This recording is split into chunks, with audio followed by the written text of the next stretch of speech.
हे स्ट्रगल करताना दिसते. सुभाष शिर्के ज्येष्ठ पत्रकार आपल्या सोबत आहेत, त्यांच्याकडे आपण जाऊयात. सुभाष सर, आपण बघतोय की काय आपण भाजपच्या विषयी चर्चा करतोय की भाजप हा सध्या जोमात आहे आणि अनेक गोष्टी आहेत की ज्या भाजपने केलेल्या आहेत आणि त्यामुळे त्यांना यश प्राप्त होत आहे. तुमचं याबाबत काय विश्लेषण आहे? तुमची काय मतं आहेत? रवी आंबेकर यांनी जे विश्लेषण केलं ते अतिशय अचूक आहे आणि याच्यामध्ये भाजपनं कुठल्याही परिस्थितीमध्ये स्पेस द्यायचा नाही विरोधी पक्षांना ही भूमिका घेतलेली आहे.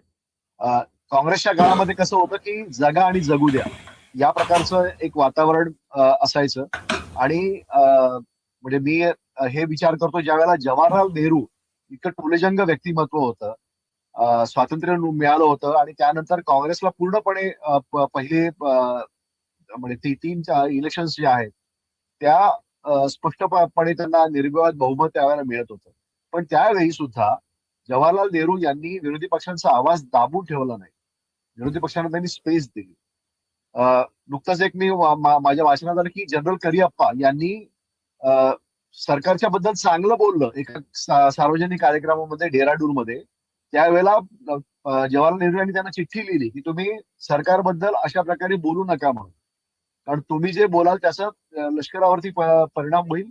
लष्कराचा स्वतःचा एक हे आहे, सेटअप आहे, त्याच्यामध्ये तुम्ही प्रमुख आहात, त्यामुळे तुम्ही हे बोलणं योग्य नाही. तुम्ही सरकारविरुद्ध अजिबात बाजूने पण बोलू नका आणि विरोधात पण बोलू नका असं त्यांना स्पष्टपणे त्यांनी दिलं होतं. आज असं होतंय का? आज सरकारी अधिकारी यांच्यामध्ये अहमभूमिका लागते की मी किती नरेंद्र मोदी यांचं गुणगान गाईन आणि देवेंद्र फडणवीस यांचं गुणगान गाईन.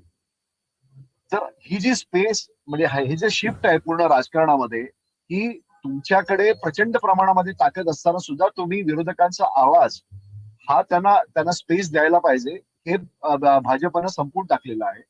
मी कर्नाटकच्या निवडणुकीमध्ये प्रचार कव्हरेज करण्यासाठी मी गेलो होतो. त्यावेळेला अमित शहा यांची एक मीटिंग होती आणि त्यावेळेला त्या मीटिंगमध्ये मी शांतपणे उभा राहिलो भाजप कार्यकर्त्यांच्या गर्दीमध्ये. तर प्रत्येक नेत्याला ते विचार होते की तू कसं काय तुझ्याकडून जिंकून आणणार भाजप वगैरे.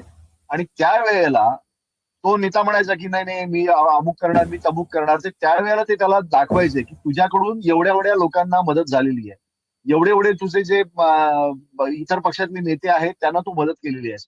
म्हणजे अमित शहा यांच्याकडे खडानखडा माहिती होती की त्या माणसाने विरोधी पक्षाच्या नेत्यांना किती मदत केली ती.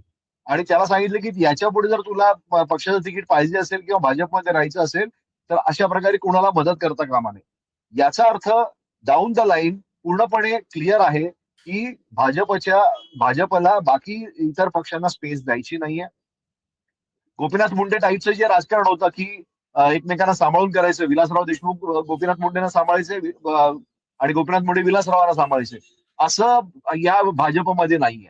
आणि त्याच्यामुळे आपण बघतोय की भाजप हे पूर्णपणे विरोधी पक्षांना संपवण्याचा प्रयत्न त्यांचा चालू आहे. 100% भाजप हा जे त्यांचं उद्दिष्ट आहे ते पूर्णपणे करतायत. आता याच्यावरती मार्ग काय?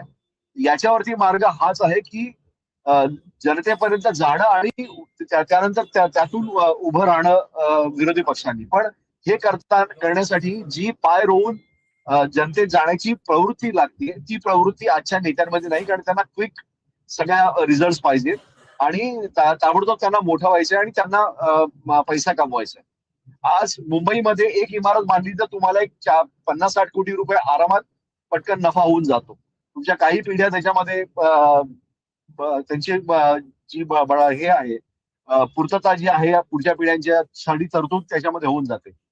तर त्यामुळे यासाठी तुम्हाला सरकारच्या जवळ असणं आवश्यक आहे आणि त्यामुळं तुम्हाला फास्ट बस जर मिळवायचे असतील तर सरकारची मदत घेण्याशिवाय पर्याय नाही. आणि भाजप हेच ओळखलेलं आहे की जे जे असे वतनदार नेते होते, जे पिढ्यानपिढ्या स्वतःची जहागिरी बाळगून होते, अजित पवारांसारखे, त्यांच्या जहागिरी त्यांनी उद्ध्वस्त केल्या. आणि याच्या पुढे मला खात्रीने वाटतं की 2029 नंतर अजित पवार आपल्याला दिसणार नाहीत भाजपसोबत, त्यांना संपून टाकलेलं असेल. आणि एकनाथ शिंदे काही प्रमाणामध्ये प्रचंड प्रमाणात पैसा खर्च करतायत, त्यामुळे त्यांच्याकडे कार्यकर्ते असतील. पण ज्या क्षणी अमित शहा यांचा त्यांच्यावरचा जो हात आहे तो एकदा निघून गेला की एकनाथ शिंदे यांना भाजप उभं करणार नाही हे स्पष्ट आहे. त्यामुळं भाजप जे आहे ते आता ठाकरे बंधू यांना सिस्टमॅटिकली आता ते संपवत जाईल पुढे, कारण त्यांची पहिल्यांदा जी रसद आहे ती त्यांनी बंद करून टाकली मुंबई महानगरपालिकेतली. बाकी आपण बघतोय की विरार, वसई विरार महानगरपालिका आणि लातूर काही प्रमाणात या 2 महापालिका वगळल्या तर 27 महानगरपालिका या भाजप आणि शिंदे यांच्या ताब्यामध्ये जात आहेत. हे स्पष्ट आता आपल्याला इथे दिसतंय. त्यामुळं विरोधी पक्षांना स्पेस ही उरलेली नाहीये. गोष्ट